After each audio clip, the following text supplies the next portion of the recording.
listeners. Welcome to Grief Out Loud. Remember the last time you tried to talk about grief and suddenly everybody left the room? Grief Out Loud is opening up this often avoided conversation because grief is hard enough without having to go through it alone. We bring you a mix of personal stories, tips for supporting children, teens, and yourself, and interviews with professionals in the grief world. Platitude and cliche-free, we promise. Grief Out Loud is hosted by me, Jana DeCristofaro, and produced by Dougie Center, the National Grief Center for Children and Families in Portland, Oregon.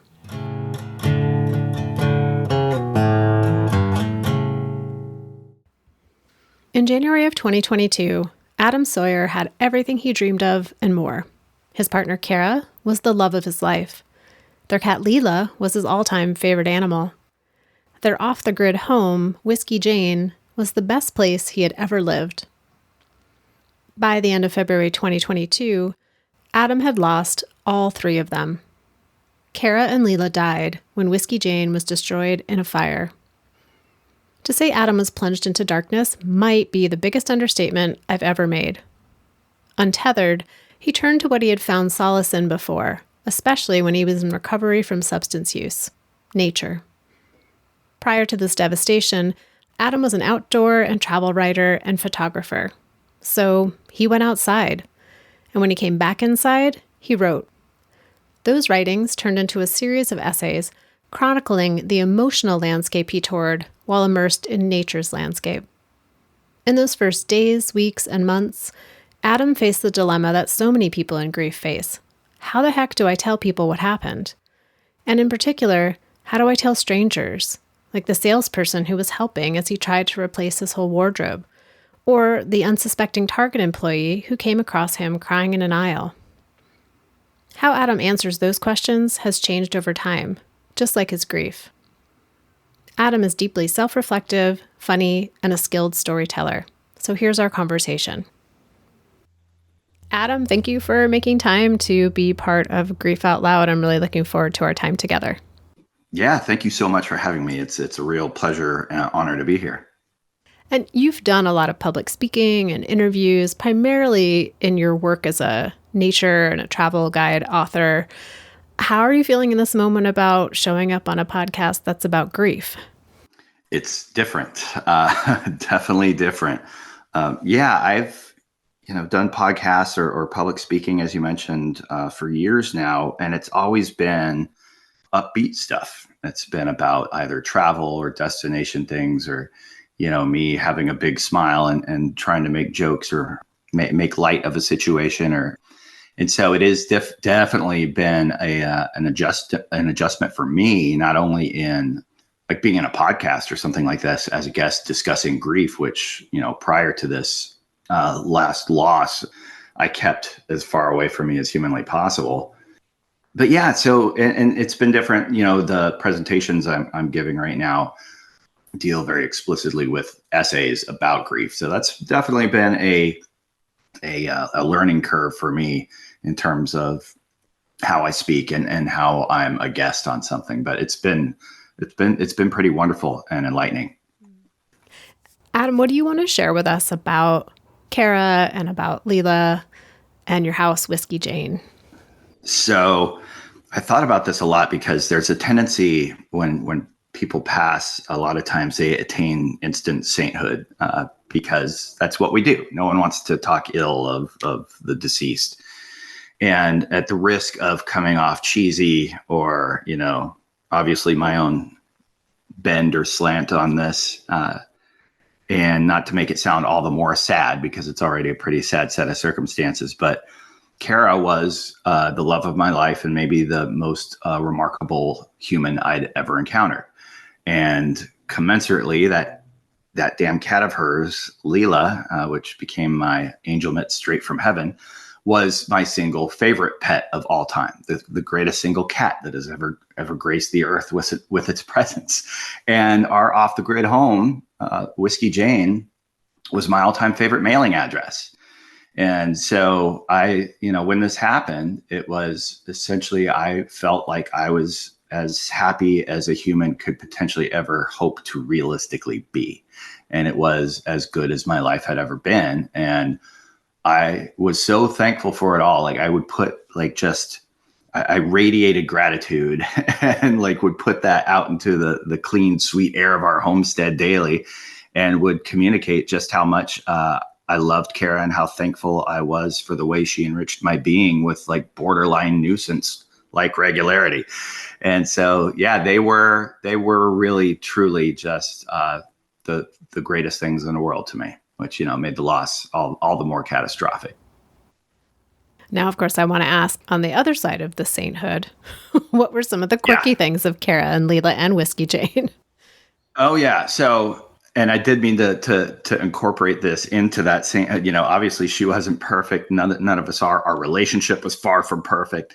Kara she was dark and she could be moody, and she was a goth queen, for crying out loud. Like she was sleeves of tattoos and long dark hair and cat eye glasses, and she could be stubborn, and you had to kind of navigate that a little bit. But she was also had the quickest wit of anyone I'd ever encountered, and the darkest humor, which I greatly appreciate, and was incredibly intelligent.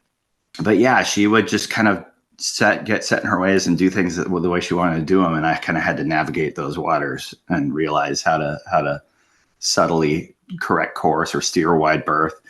And the place where we lived was actually kind of a wonderful tester for us, because the first 2 years that we lived there was quite a learning curve, especially when it's an off the grid home that was completed by people that were no longer kind of around. And a lot of it was just kind of left in notes and details of how things worked and how you were supposed to make it work. And maybe there was a neighbor that helped install something one time that could help you kind of understand.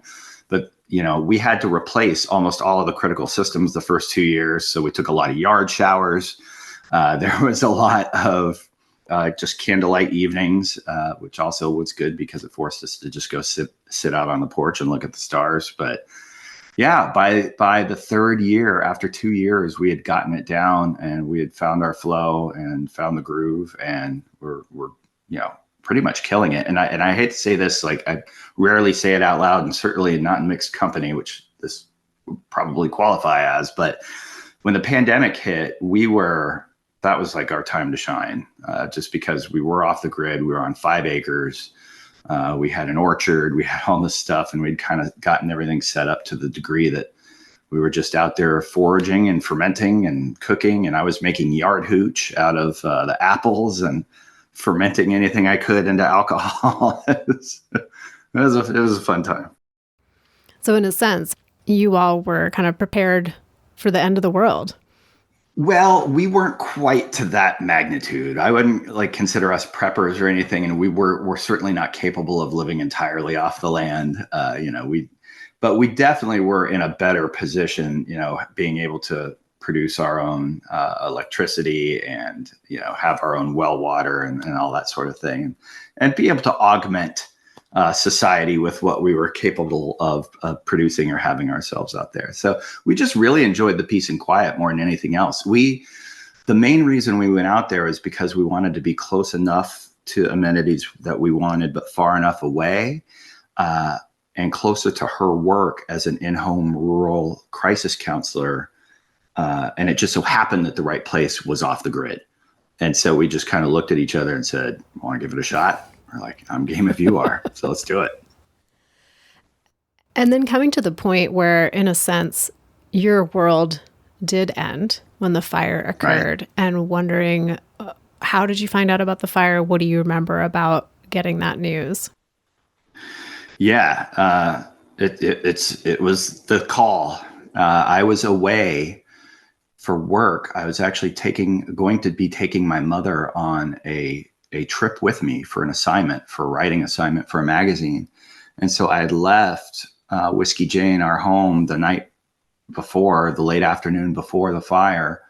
And I was staying at my mom's place in Beaverton. And then we were going to drive to the coast that next morning. And so I got a call that woke me up at 6 something in the morning. And it was some law enforcement official up in Thurston County, where we lived in Washington, letting me know that wanted to know where I was and if I was okay, and if I knew where Kara was. And so things went pear-shaped in a hurry after that. And so, he said that there were two cars there. One was our truck and one was her car. And if, I put two and two together pretty quickly. If they hadn't found her yet and the fire started at 4, or, if we hadn't heard from her, she was probably in there. So that was as shocking as you would imagine. I got off the phone and just kind of sat there for, I don't know, like an hour or two before it even dawned on me that we should probably drive up there.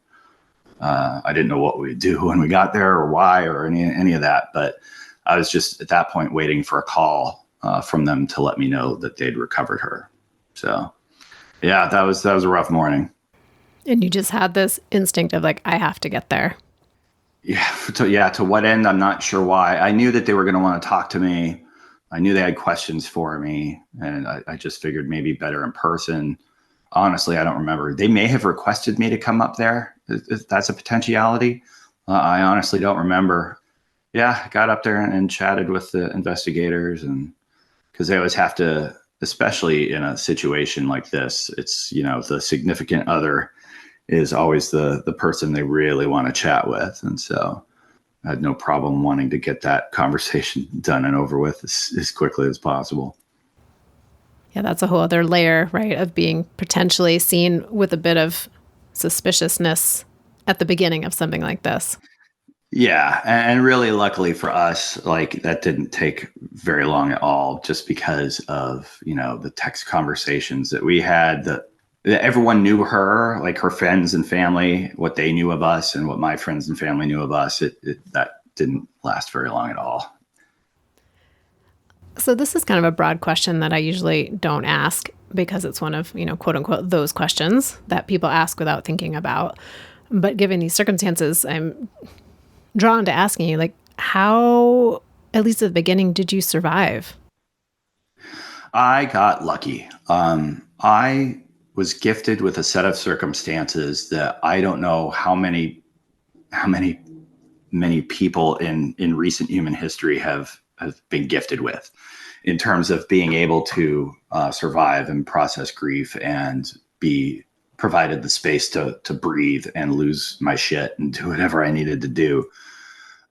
Because of my support network, friends, family, the people I know in the travel and the outdoor industry that I've met along the way, I was able to immediately kind of, I stayed the first few days with my mom, but a friend that I had met when I was doing a story about 25-mile-an-hour zones on the Oregon coast, she owned a historic hotel that I'd stayed at out there in Wheeler, the old Wheeler Hotel.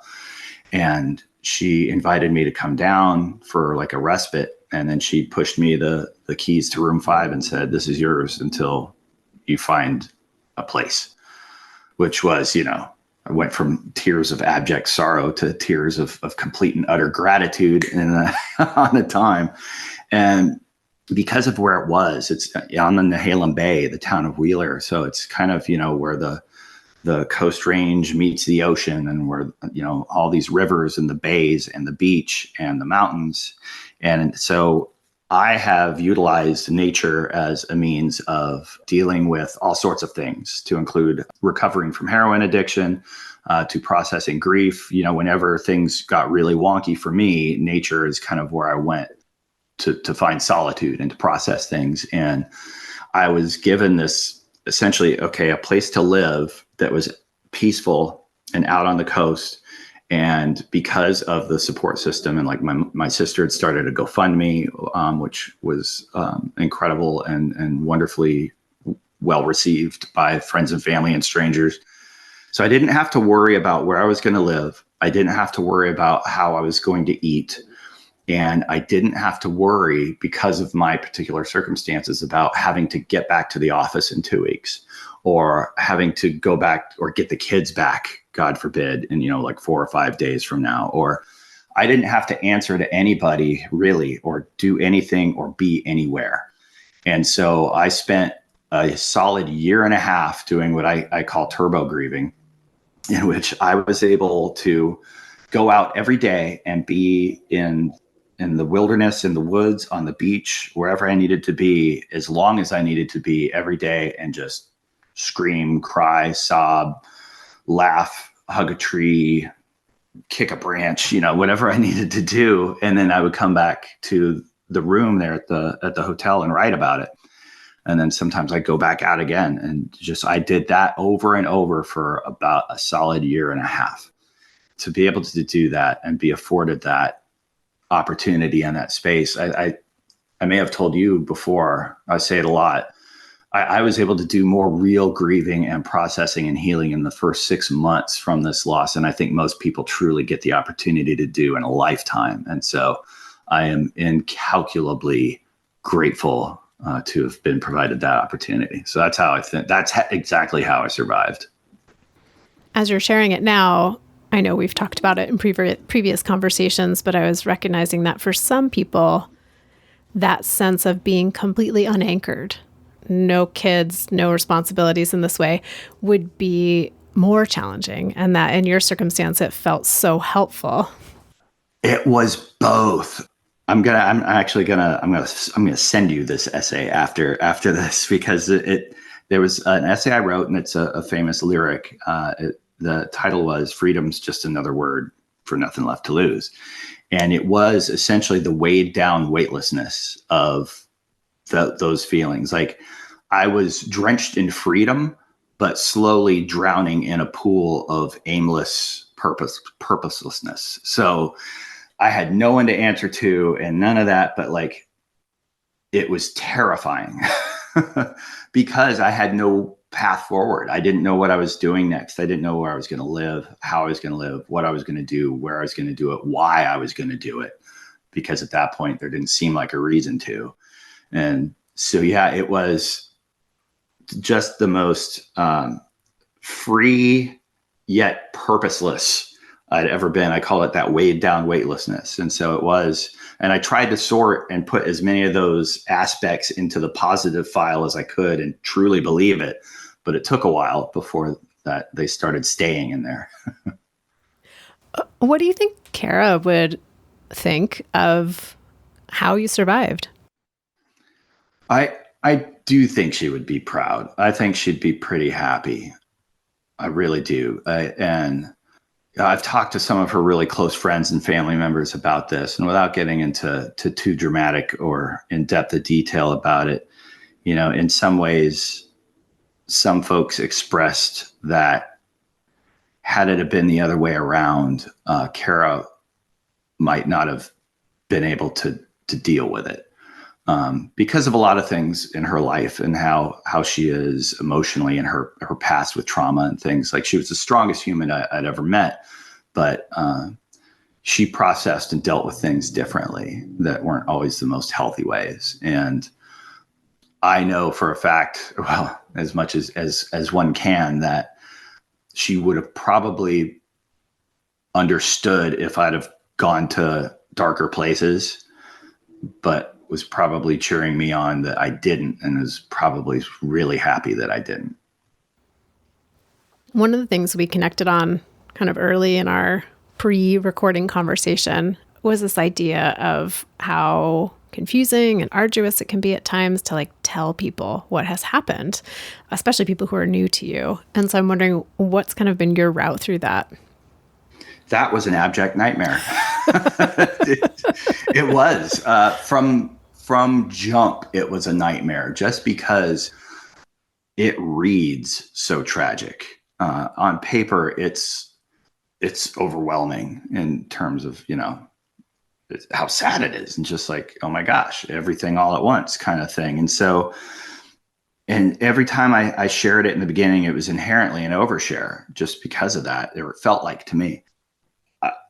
I went through this progression, or it evolved. In the beginning, it started with I had to tell people something, because I would just be I'd lose myself completely out in public. I'd be in the barber's chair, and one of Kara's all-time favorite song would come over, and I just lose it in the barber's chair.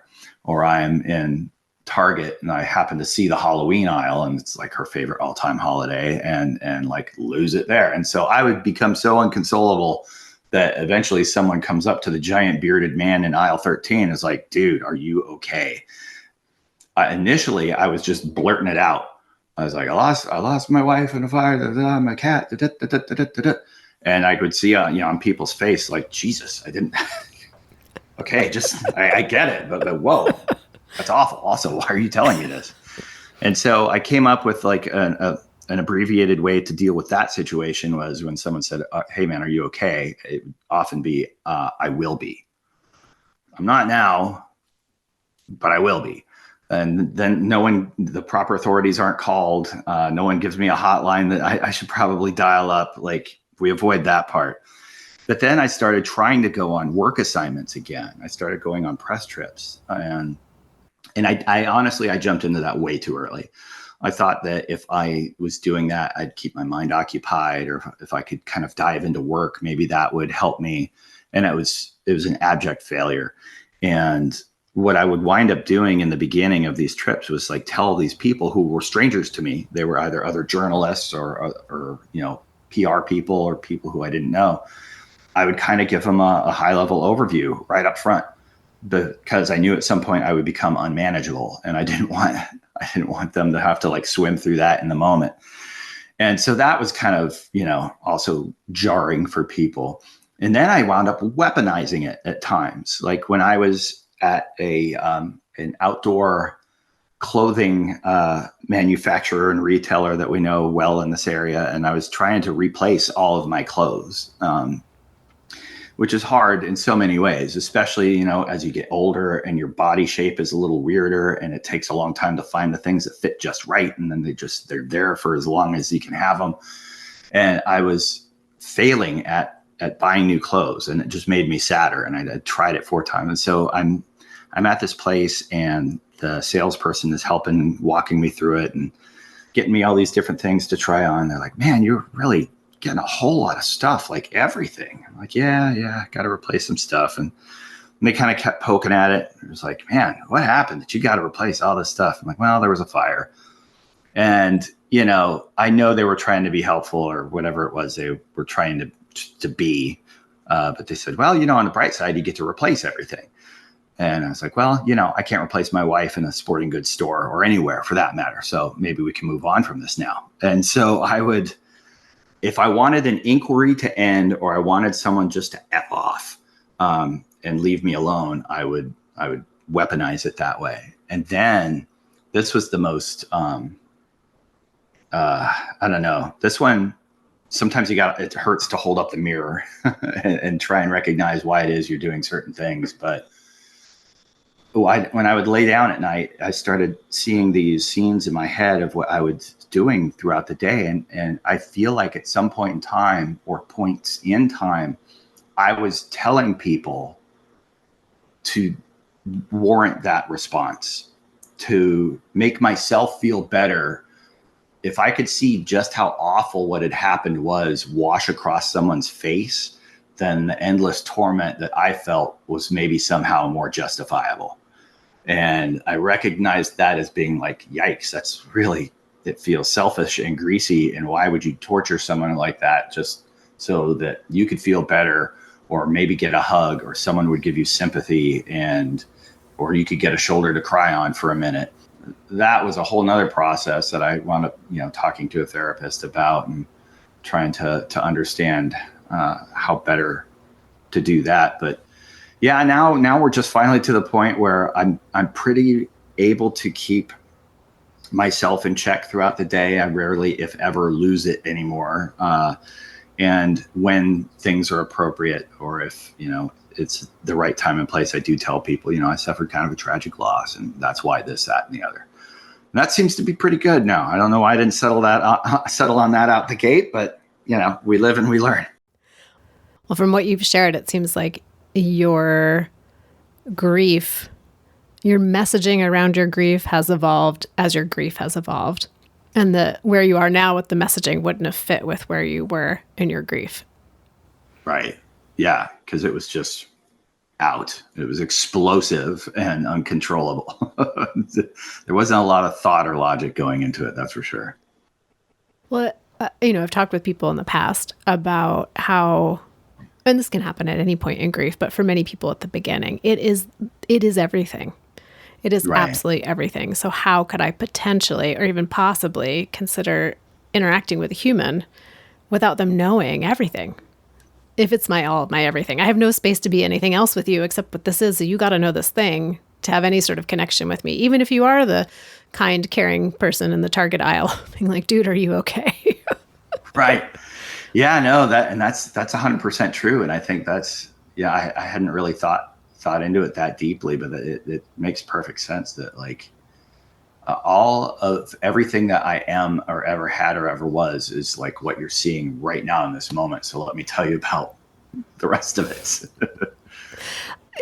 You mentioned earlier of how, prior to these losses, you have been in recovery from heroin. And I'm Mhm. wondering, do you see any like similarities or differences in terms of, I don't like to phrase grief as something you recover from because I don't think that's very Sure. accurate, but just that idea of kind of having to reconstruct yourself.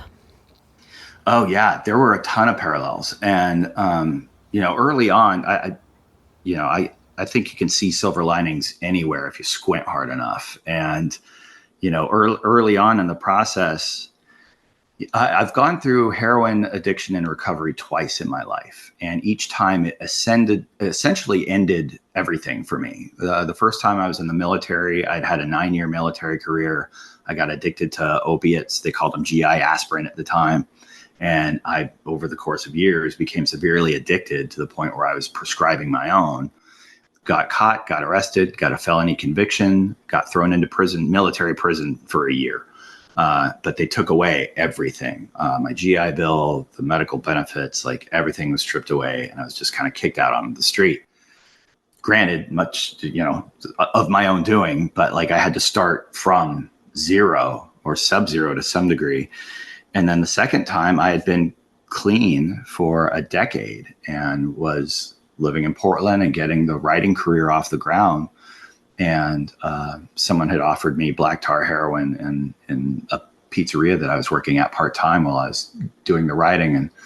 And, 2 years later, I had spiraled out again. And by the time I got into detox that time, I had lost my best friend. I had lost my girlfriend at the time. And my writing career was kind of being actively flushed down the toilet. So I started all over from zero again. And there are definitely apples and oranges, but how long it takes to feel okay, let alone good, when you are recovering from opiate addiction, there are some definite similarities to like tragic loss or grief in that this is just going to take time. And I know this, and I have to just settle in for the ride and quote unquote embrace the suck, to paraphrase a military term. Just know this is going to be terrible, and you just have to kind of know that's going to be terrible and put in the work and do the things you have to do along the way to make it to not terrible, and then to make it to a baseline of humanity, and then maybe further after that. And so having done that twice, I wrote this essay recently. It's in a new series of essays called The Dark Corners, which are really about just the really the tough stuff.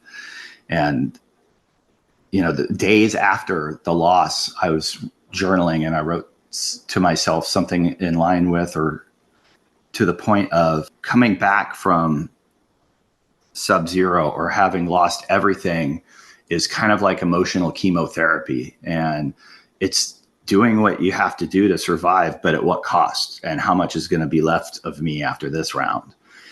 So having done that twice with the recovery from the opiate addiction, I had some semblance of what this might be like. Again, total apples and oranges, but knowing, how to get yourself out from, breach that barrier when you're trapped under ice, and then take enough slow, deep breaths to pull yourself on top, and then use fingernails and numb limbs to crawl and lay in the sun until you're strong enough to dig for grubs, and like sleep on sand and feathers and all those sorts of things, is kind of what it feels like to come back from something like that. And I was kind of debating with myself at the time of how worth it was it going to be.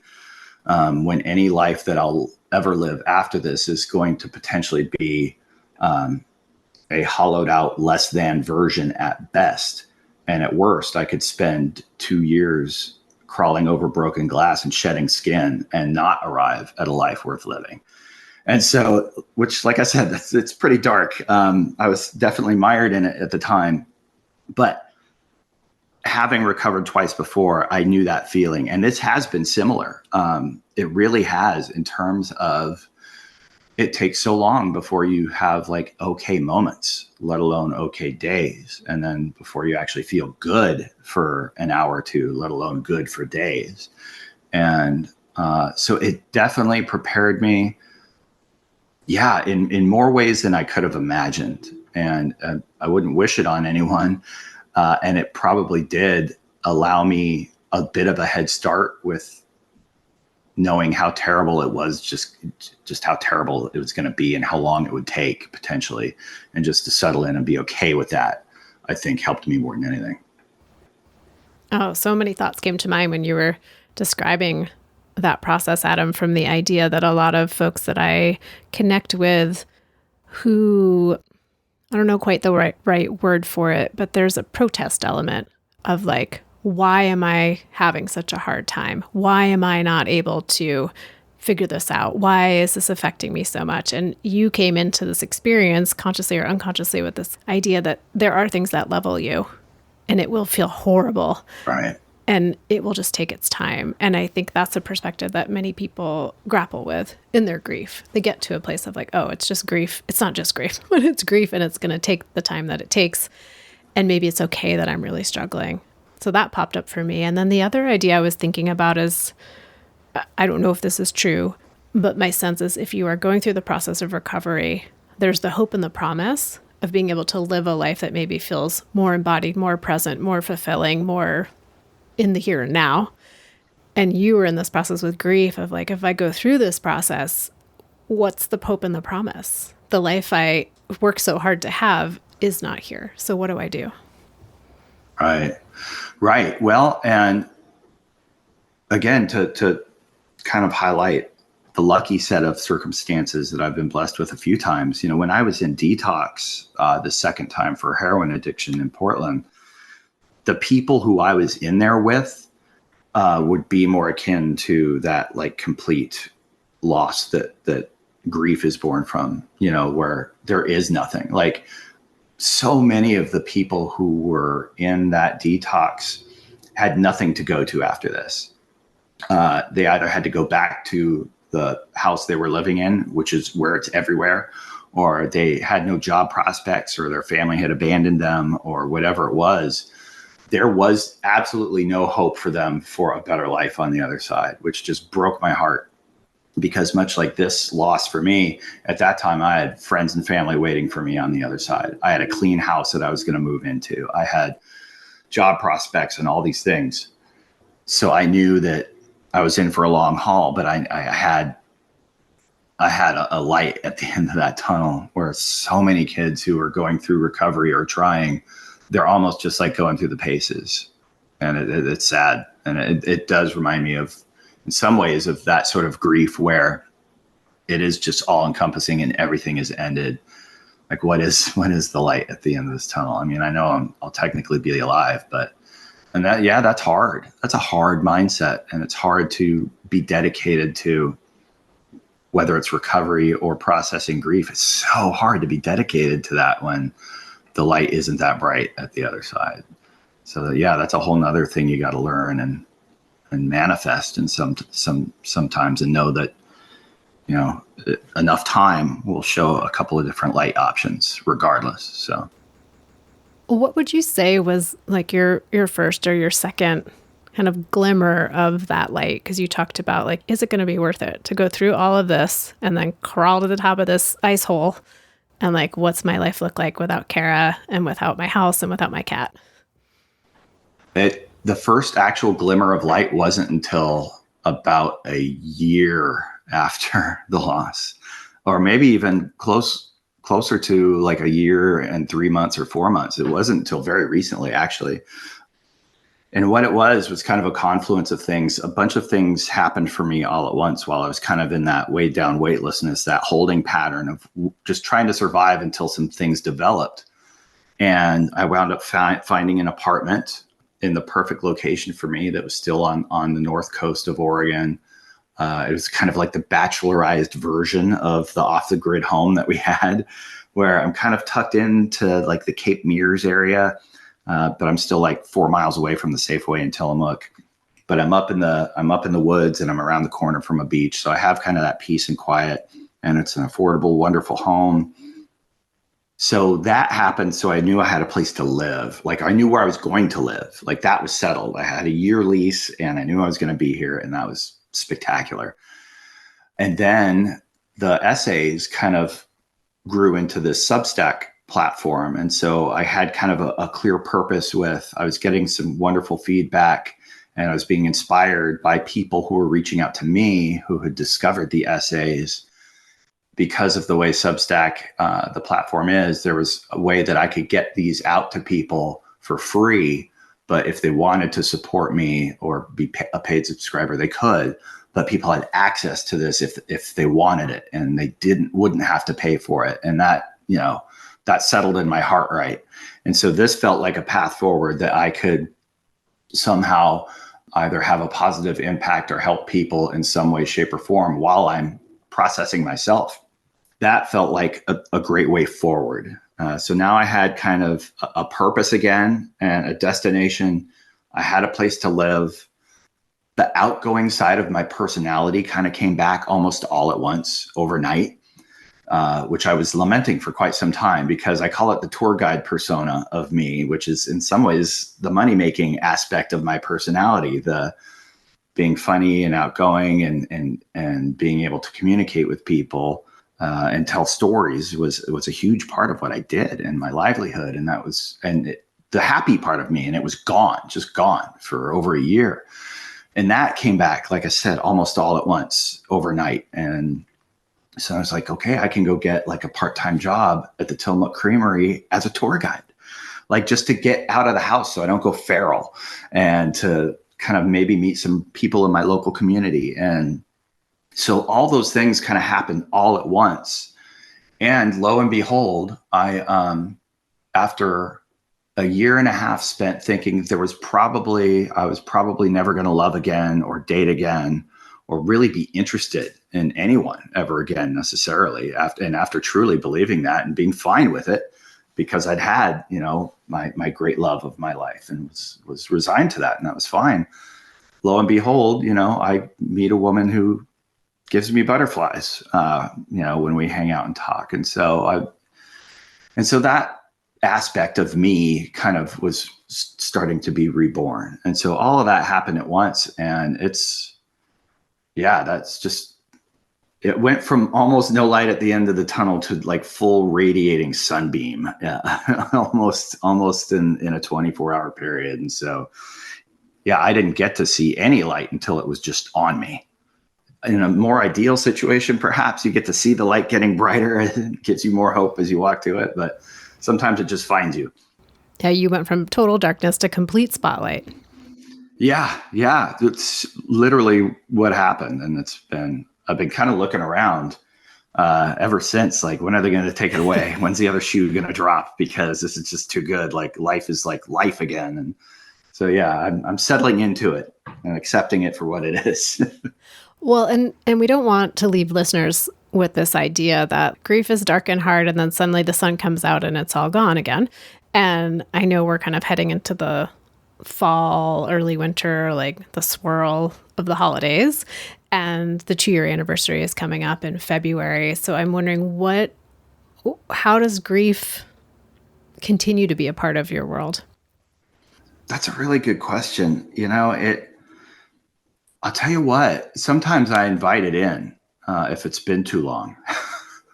Or one of the things I do now, I'm giving library presentations or presentations around the state kind of based on these essays about healing and grieving in the outdoors. And they're very heavy and intense. And I relive a lot of rough stuff in these essays or in these presentations. And so what I'll do the day of or before the presentation is I'll lean into it. I'll listen to the songs. I'll look at the photos. I'll have conversations with her. I'll just invite it in and have a giant cathartic cry session. Just kind of make sure I'm still in there. Get it out. Even if it's been a while and I feel happy, or I just kind of want to revisit it, because sometimes I feel like I that transition was so quick from no light to full light that I want to make sure I'm not sweeping it under the rug if it's trying to wave at me, or just ignoring it entirely. What's the response been so far to the presentations that you're doing? So the response has been life-changing for me, and to hear others tell it, for some folks other than myself as well, which is, when I first started doing these presentations, I set up 3 because I didn't know how it was going to go. I didn't know how I was going to handle it, or if I was going to be capable of doing it. I didn't know if people were going to show up for a library presentation and just be offended, or like, what is he making everyone cry for? What? This is a library. So I didn't know, like, if they were going to run me out of town on a rail after like assaulting their senses with something like this. But come to find, the responses I've been getting in person and then later in email, and the people I've met and the stories I've heard, have been energizing tenfold from any sort of depletion that I was getting emotionally or physically from this.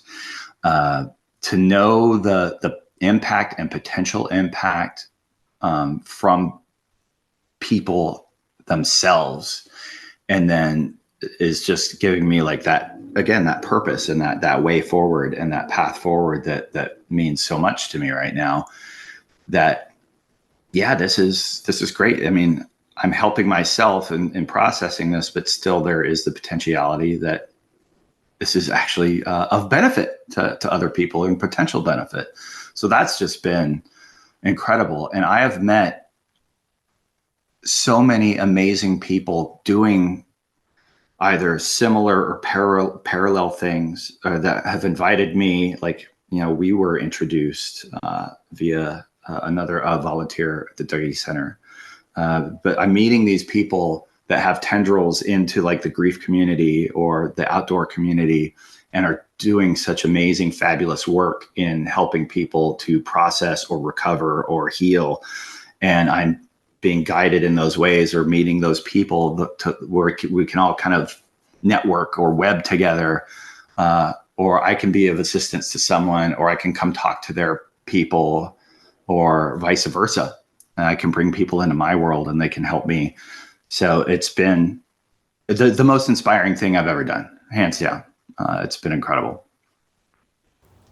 I worry this is going to sound too trite, but in listening to you, I'm like, prior to Kara's death and the fire, you were like a full-time nature tour guide. And now, in a sense, you're becoming a bit of an emotional tour guide for people through the realm of grief. So it's an interesting way to put it. Yeah, that's awesome. Well, yeah, and my writing changed. I was just doing pure outdoor and travel writing. I'd never written about myself ever. You can have it as your new tagline: emotional tour guide. I'm gonna put that on the resume. It goes on. I'll credit you. Well, Adam, for listeners who do want to connect more with you, you've mentioned your Substack, your presentations, like where should people head? These are all things I'll put in the show notes, but sometimes it's nice to just hear it too. Yeah, absolutely. So the Substack page or newsletter is called Collecting Sunsets, and it's at adamsawyer.substack.com. And, people can just go to the archive and look up stories if they want. They can, again, be a free subscriber, and a new essay comes out once a week, every Tuesday. Or if they are getting any sort of benefit from it and have the ability to, or want to support the cause and the writing, they are more than welcome to be a $5 a month subscriber. On Facebook, you can find me at Adam Sawyer, Professional Gentleman of Leisure. Sorry, folks. It was a very different time when I came up with that handle. And that's where I'll post like where my presentations are going to be and some other things that are coming up. But those are probably the two best ways to get that information. Well, thank you so much, Adam. And I will put all those things in the show notes, listeners, so you can connect with Adam's work. Adam, thanks again for wanting to have this conversation with me, making time to have this conversation, and just being part of this process. Absolutely. Thank you so much for having me. Again, it was a pleasure and an honor. And listeners out there, I say this each and every single time, but thank you for tuning in, for making the show mean something. If you want to reach out to me directly, you can email me at griefoutloud@dougy.org. That's DOUGY.org, which is also the main website for Dougy Center, where you can find information about our local programming, our trainings, all of our free downloadable resources, and each and every episode of Grief Out Loud. I'm excited, as always, to share that this podcast is sponsored in part by the Chester Stephan Endowment Fund. Thanks again for listening. Hope you'll join us again next time.